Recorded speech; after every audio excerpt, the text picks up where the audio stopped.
Good morning. My name is Ginger Brasher Cunningham, and we gather here today with the Song family.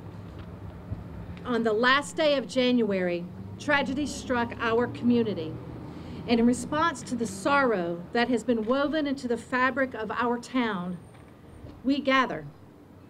In honor of Ethan's life, Kristen and Mike have been working tirelessly to promote kindness, gun safety, and opportunities for our children to be protected.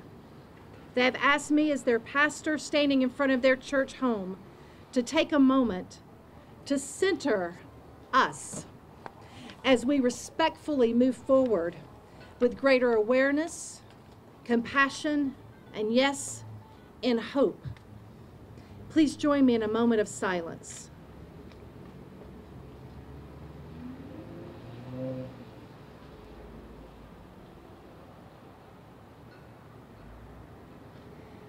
Together this day and every day, may we walk justly, and may we choose to live in peace. And now, Kristen and Mike's song.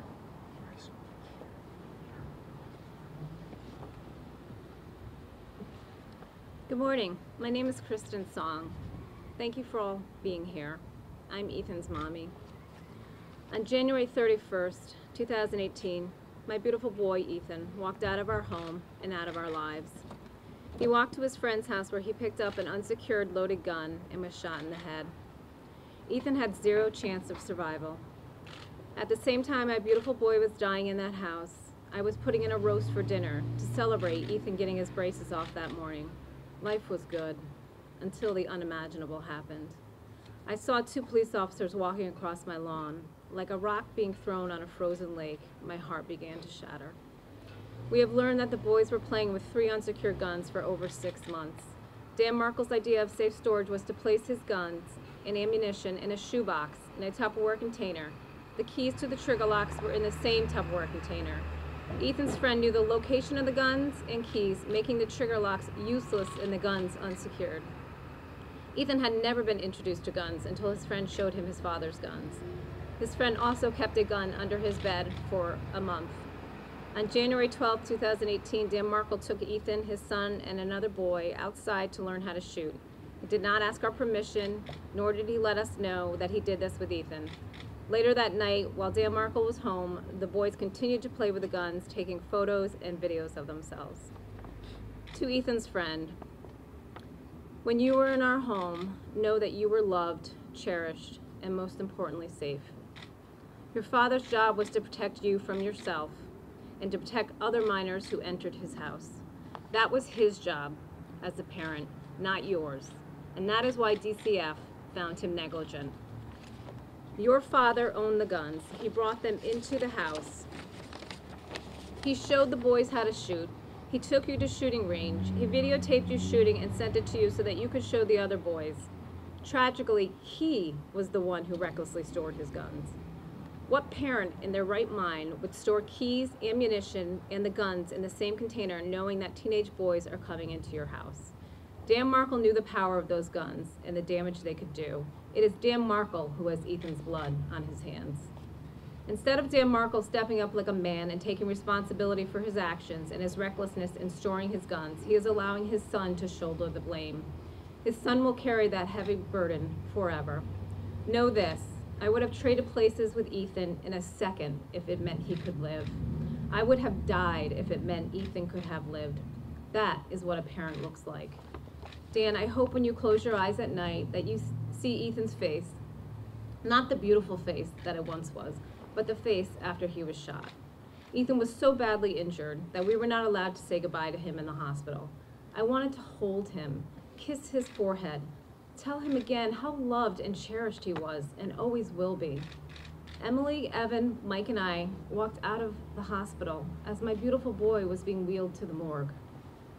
Ethan's death has brought me to my knees. It has shaken me to my core. It has broken me. But my feet are on solid ground. I will rise up unafraid. I will be stronger. I will fight harder. I will honor Ethan through action. I am Song strong. Ethan, I am sorry Mommy could not protect you. I will fight to my last breath to ensure that you did not die in vain. I will fight that no other child will die from an unsecured gun, or that a parent has to walk this heartbreaking journey. Rest in peace, my love.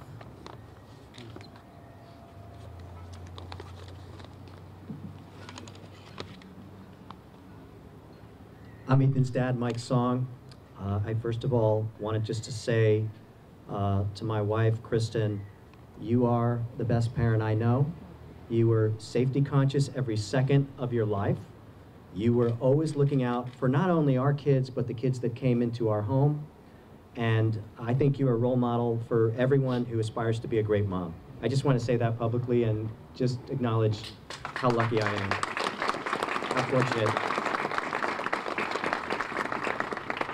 You folks probably know a lot of families disintegrate when tragedy strikes. It's understandable, and it's not something I'm judging those families. Our family is tighter, stronger, and more passionate about life than we've ever been before. We're taking everything that we do and trying to honor Ethan's life. And seeing so many of our friends here who have supported us every step of the way, we couldn't have done it without you. I also just briefly want to thank the media who have been incredibly respectful to our family. We have not been hounded, none of these stories at all. You guys have been incredibly dignified, and that meant a lot because this was tragic enough without having to look out your windows and see people coming across your lawn. But we're here to talk about something, Ethan's Law. This is our announcement, and it's all about what Kristen just said. We're going to keep kids safe. We must pass Ethan's Law. At Ethan's wake, which happened right here, and thank God that Ginger and our entire faith community was here to support us, along with our incredible family and friends and community, and the folks in the Guilford Police Department who we just can't thank enough for the way they treated us. But at Ethan's wake, a friend who is a gun owner came up to me and said, "I'm furious. Guns have to be stored so kids can't get to them. That's what a responsible gun owner does." And I was kind of taken aback. But he was the first of many, many gun owners who approached me and said, "This is not the way that we want to store our guns. With kids in the house, kids are curious, everybody knows they get into things." This guy who came up to me, the first guy, through the last guy, and the women that came up to me they're kind of like heroes. They're basically saying, let's work together to keep kids safe. Let's show what the best practices are and make that a law. And that's why I think we do need to pass Ethan's Law. Very briefly, Ethan's Law removes the loophole that says it's all about who loaded that gun. Fortunately, in many of these cases, you can't prove who loaded the gun, so it muddies the waters and nothing happens. And gun owners have no incentive or motivation to change any behavior, and this goes on and on and on. Here's the great news. By just removing that word loaded out of the current statutes and creating Ethan's Law, we can really focus on what's important, what matters most, which is how those guns are secured. And I know that every caring parent wants to secure those guns. Tossing guns and bullets and gun locks and then the gun lock keys into an easy-to-find cardboard box, that's not recommended by a single safety expert on this planet. That's why we must pass Ethan's Law. The state told me over and over again that Ethan's Law would have helped them achieve justice. And I tell you, I believe them. I believe the police officers, the law enforcement, the prosecutor said, we need to work on this law and we will help you. And I hope we can work together. Okay. Can I just ask you to raise your hand if you buckle your seatbelt when you get in a car? Just raise your hand. We all do. And we don't do it because it's the law of the land, although it is. We buckle our seatbelts because we know it's the safest way to transport our precious families around this world. And that's really all that we're saying here today. We're reaching out across all kinds of aisles and saying, this is like a seatbelt for gun storage. And if we take our guns and store them safely, we are going to have a lot less accidents and a lot less things that are going to happen in this world. Now, really quickly, my friend Mike, another gun owner, I said, well, how long does it take you to access your gun? And he said, the technology has come miles forward. I can access my gun in 3 seconds. It's a quick PIN number that I hit. There's even biometric fingerprint technology, just like hundreds of millions of people use on their phones every day. The technology is there to kind of get over this issue of, well, I need my gun in a life and death situation, which I can empathize with that. You can find these gun safes on Amazon.com, 75 bucks to save someone's life, to be a hero. I know that we can do that. In Connecticut, my state, I love this state, I love this town and everybody in it. I was born here. Let's be an example of how a state can work together and really get something done. And that's what Ethan's Law promises to do. Every day, 8 kids are accidentally shot in America. 4.6 million kids live in a home with unsecured firearms right now. 80% of the kids that commit suicide, they do it with a family gun. And 75% of the guns used in school shootings by minors came from the shooter's home. Tragic. And one of the things that really struck me was that over the next decade, 2.3 million guns are going to be stolen because they're not secured well. They're stolen because they're easy pickings for someone who comes into a house wanting to steal stuff. They're light, they're portable, and sometimes they're sitting right on the coffee table. We must pass Ethan's Law for all of these reasons, and we can make some history here. We can be practical and friendly. We can work together. We can be focused on results. Let's honor all the kids who have died, not just Ethan. I'd like to ask everybody here, all my friends and incredible supporters here, who I love you all dearly, if you could just say it with me here, I'll count to 3. We have a tradition of saying, we love you, Ethan. And I feel like he's here with us right now, cheering us all on. 1, 2, 3. We love you, Ethan. Thank you so much. I miss you, Ethan. I love you, and I promise we'll carry on the tradition of caring for people and making a change. And now I would like to thank our state senator, our state representative, Kristen Cohen and Sean Scanlon. They're the ones who are really stepping forward, and they'll take the ball and move it forward. And I hope that we can pass Ethan's Law in the coming year and make a change and make the world safer for every kid out there, every family. We love you all, and I'd like to introduce Sean Scanlon right now, our state representative. Sean? Thank you, Mike. Thank you, Mike, and thank you, Kristen. An unspeakable tragedy occurred in our community several months ago, but out of that tragedy, we have the capacity to do something I think that's truly incredible, which is to stand behind this incredible family and do something in the name of Ethan, who we lost too soon. But Ethan is not alone, because we lose too many people in this state every day to gun violence. And all of us together have the ability to do something about this, because we can reduce gun violence in the state of Connecticut. We can end gun violence in the state of Connecticut. We just have to get together and unite, not just as Democrats or Republicans, but as Connecticut residents, behind something that can keep our community safe in the state of Connecticut. And so in January, when the new legislature convenes, I'll be very proud to introduce Ethan's Law as a bill in the Connecticut General Assembly. And as Mike just alluded to, what that law does is very, very simple. It's going to amend State Statute 29-37I, which is Connecticut's safe storage firearm law.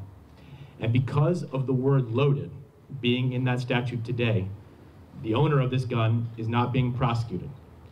If we pass Ethan's Law, we will never have to worry again that somebody who improperly stores their gun in their house cannot be prosecuted for that crime. And I am very proud to stand with the Songs, but frankly, the town of Guilford, who in the last 11 months, I'm very proud to be from here. I'm proud to be a Guilford boy, but I've really never been prouder of the fact of our community to see them come together. The night after Ethan passed away, there was a vigil on the green. It was probably one of the coldest days I can remember, and there was hundreds of people out there. There's hundreds of people out here today. And there's always going to be hundreds of people standing behind Kristen and Mike Song and their entire family, because we are Song Strong as a community. We will always be Song Strong, and we are going to pass Ethan's Law to make sure that this never happens again and we can reduce gun violence. Thank you very much.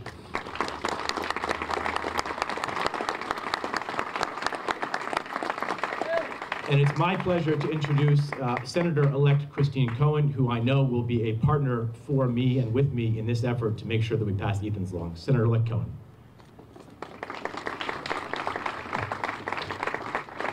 Hi, everybody. I'm here, Christine Cohen, as a community member, as a parent, as a Board of Ed member, and as your state Senate-elect here, not because we want to relive every moment of that tragic day in January, but because we know that there are learnings to be had from that day, because we know that there are teachings. We were taught that there were loopholes. We were taught that we need to do things to protect our children, things that we aren't doing currently. So what are we going to do about it? I'm here today to tell you that the Songs have already done so much. They've been fighting so hard to ensure that their son's death was not in vain, that they are honoring his death through action. As a Board of Ed member, I know that we are coming to launch an app out of Sandy Hook Promise, the Say Something app. That will be launching in January to this community. It's a huge asset to the community, and I'm excited about that. And now I'm here as your state Senate-elect to tell you that I will be co-sponsoring the bill that Representative Scanlon just told you about. And I know that we will receive bipartisan support of that bill. I know that because we all know that we need to protect our children and families first and foremost. That's what we need to do as adults, as Kristen spoke about earlier today. That's our responsibility, and that law will do that. It will protect our children. It will prevent loopholes in legislation. So I hope you'll all join me in support of this legislation. You can be there at the start of the session, writing letters, coming to the chambers in support, and I'd love to see you all there, and I thank you for being here today. And I'd like to introduce Jeremy Stein, the Executive Director of Connecticut Against Gun Violence.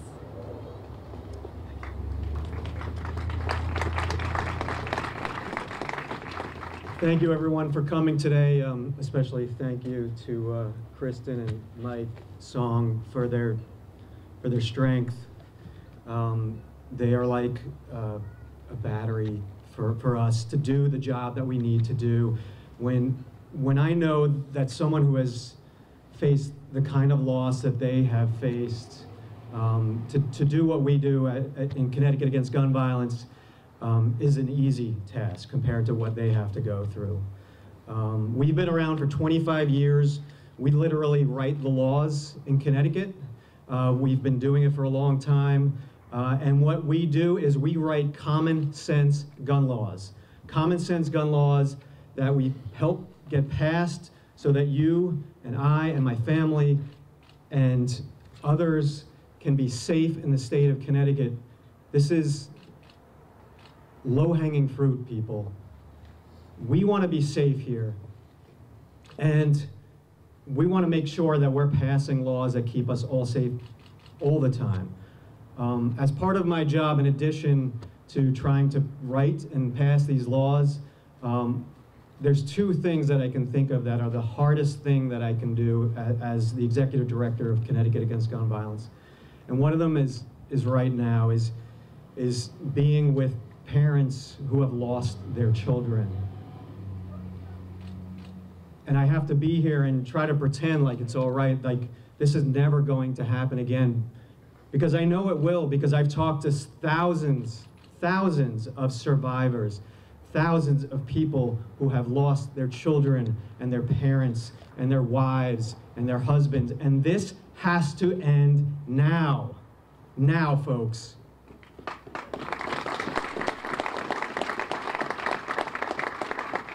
And the other part of the job that I don't like very much is convincing people in the state assembly that they need to vote for a common sense gun law when it should be that easy. What Representative Scanlon and Senator-elect Cohen just mentioned, this is something that we should have no problem passing in Connecticut. And I have no doubt that we are going to. But I can tell you right now, there are going to be people that are against this law. And this is unconscionable. So, for the first part of this, for parents like Kristen and Michael, thoughts and prayers are just not enough. Vigils and sympathy, it's not enough.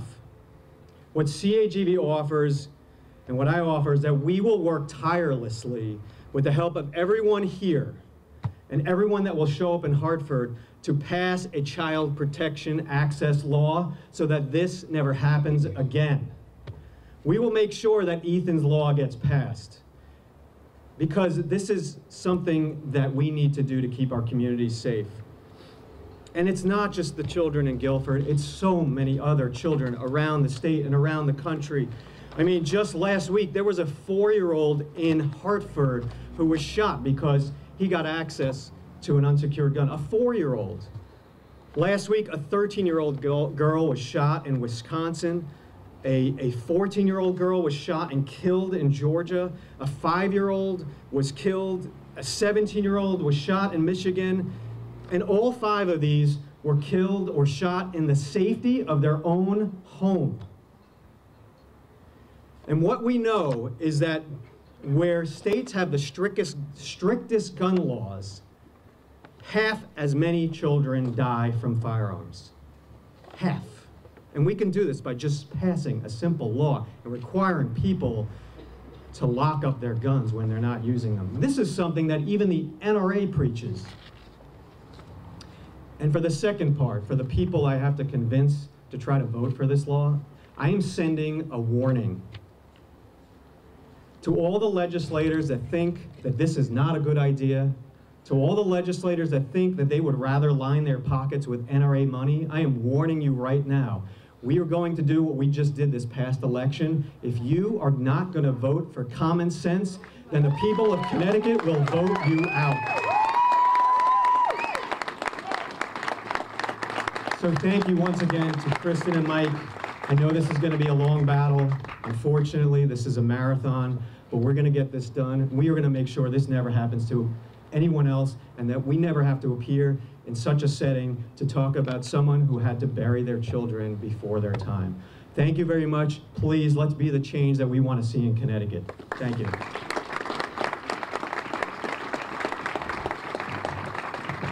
I just want to thank everybody for coming. I want to thank the First Congregational Church for being so welcoming to us today, and for all of you for coming to stand with the songs. They're incredibly courageous to do what they're doing right now, and I hope you'll end by giving them a round of applause for what they've done.